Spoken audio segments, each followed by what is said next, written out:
A woman admits to making a false rape report to cover up an extramarital affair. I'm reading through this article and I just don't quite get it. She has an affair in another town. She's driving home. She's feeling real guilty. She thinks she should go get an STD test. So, how well did you know this other person? Which apparently not too well.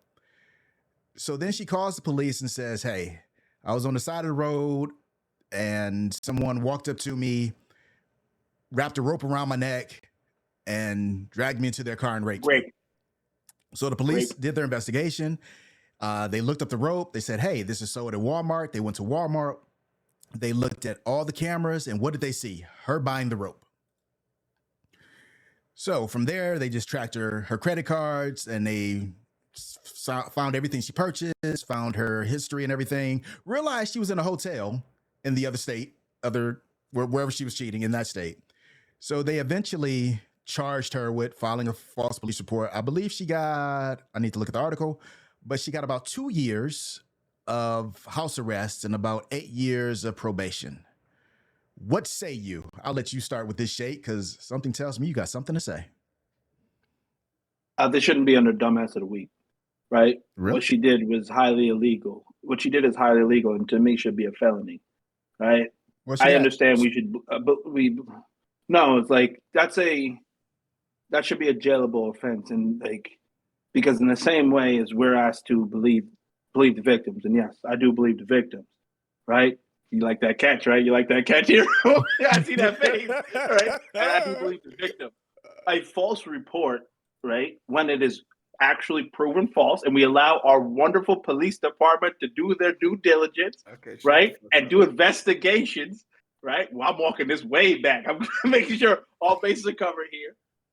That she should be charged, right, with the same thing, because she, in a sense, could have ruined a random man's life. Had she actually ID'd somebody and just anybody, and they picked him up, he's arrested. What if he got charged? Now he has to. It's just on his record that he was arrested and charged with rape, right? She could have ruined this a person's life, and I understand that, like, the difficulty that women feel when it comes to reporting rape, right? I understand that. But if you're going to report it, don't lie. You discredit everybody in that situation. And I'm weird that I'm the one giving the medicine today.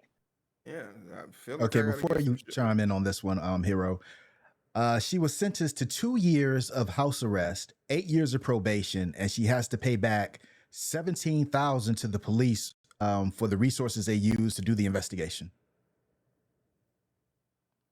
The thing that we're gonna take here is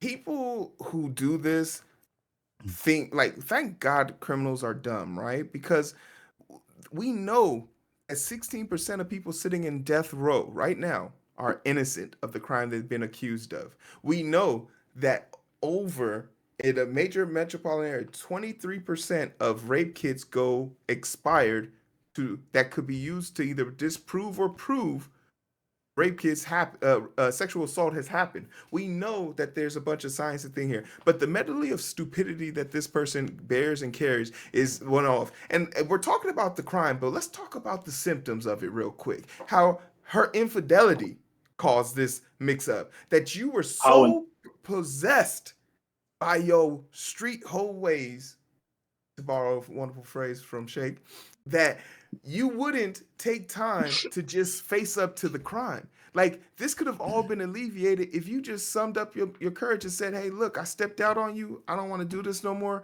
I'm going to be about my business." You could have done that shit with a text message. Nobody would have missed you. But you decided to take the low route, the hoe route. Oh, that's a good one. That's a good man. He's here with the dismounts today. The low route and the hoe route. That is two dismounts in one show. Days. The low pro hoe should be cut like an afro. Yo, I used to go to an HBCU, man. We learned how to swag surf out there.